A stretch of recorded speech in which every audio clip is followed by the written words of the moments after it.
G'day guys and welcome back. I'm Rizini16 and I'm here today to bring you episode 13 of Gunning for Glory. Now in the previous episode we had a pretty alright couple of games. We got a win and a loss in our new division, which got us the new player, which was Theo Walcott. Now in the background you're just going to see me just touching up the side because I did do it at the end of the last episode but it didn't save for some reason, so I'm going to have to go through and just change them all around again, make sure the fitness is all cool.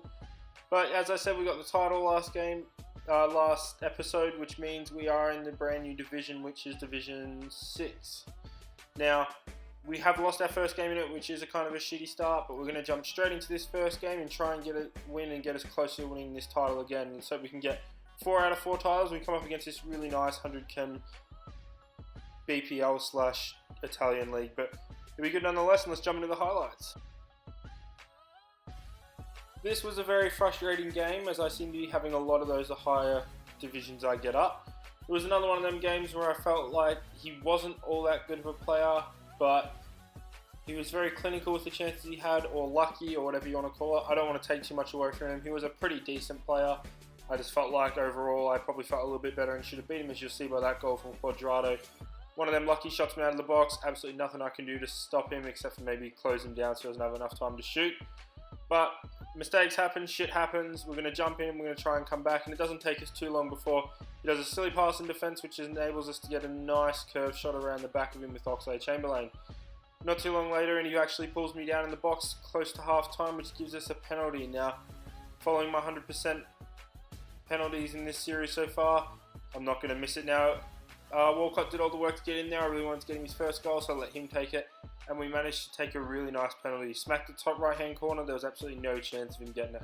But that brings us back in front at 2-1, and we're just about to jump into half time. So hopefully the second half we can come out and get on top of him and get the win.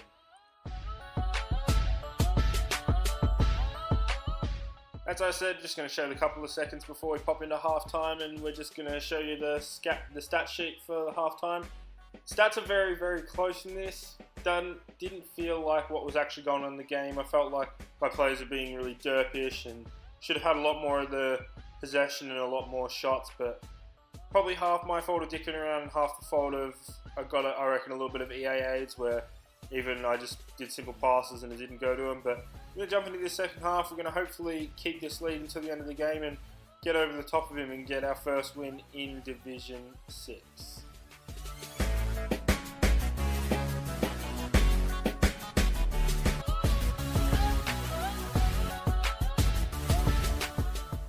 It was a frustrating second half, and as you can see on screen right now in the highlight, he gets another one of them long-range goals where there's nothing I could do about it.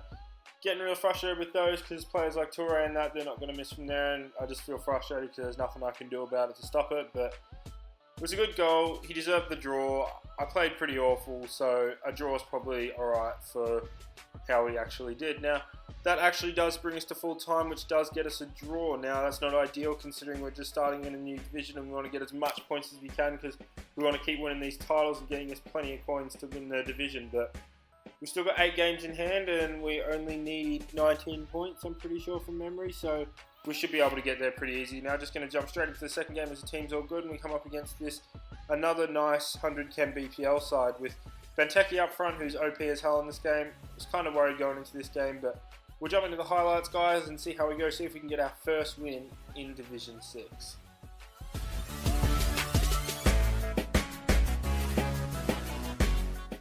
Going into this first game, and it was a change of pace from the game beforehand. It was very easy, as you can see. I wasn't really doing a whole lot, just some nice simple runs, and I was getting around him. He was another one of them players who couldn't really defend properly, and they dived into stupid tackles and pulled their defenders too far up the pitch, etc, etc. But it was a nice change of pace. It feels like more the kind of players we've been playing in the lower divisions, which is good because we need to get a win or two on the board to really give us a chance of winning the title in this one. But we do get a few nice goals here, and strangely enough, we get them from our midfielders. Our striker and wingers in this game actually don't do a whole lot. So we get some really nice goals with them, as you guys will see. But we're going to pop into half time and you'll see the stats. We were very dominant. It was no surprise. I felt in control, and we really were. We doubled his shots, and we had most of the possession. So we'll jump into the second half, see if we can get a couple more goals just to boost the coins that we're going to get at the end of the game and help to provide us with buying the next player we can get.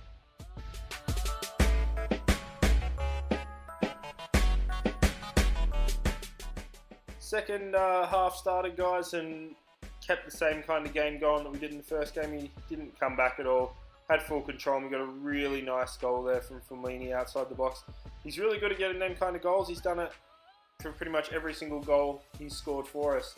But it's just phenomenal. For the card he's got, he's actually a ridiculous player. He definitely seems like he's a much higher rated. But as I said, the midfielders do all the work in this game. Flamini's already got 2 goals. Ramsey's got 1, but he's about to make it 2 with this really nice play.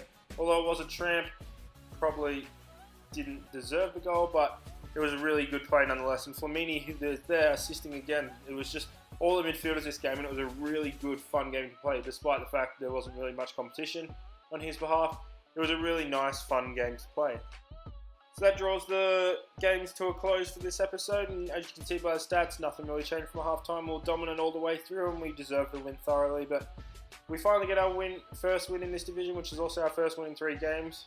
Our form's dropping off a bit, but don't want to do that too much. And our player for this episode that we're going to go ahead and buy is Coquelin, a very strong CDM in real life.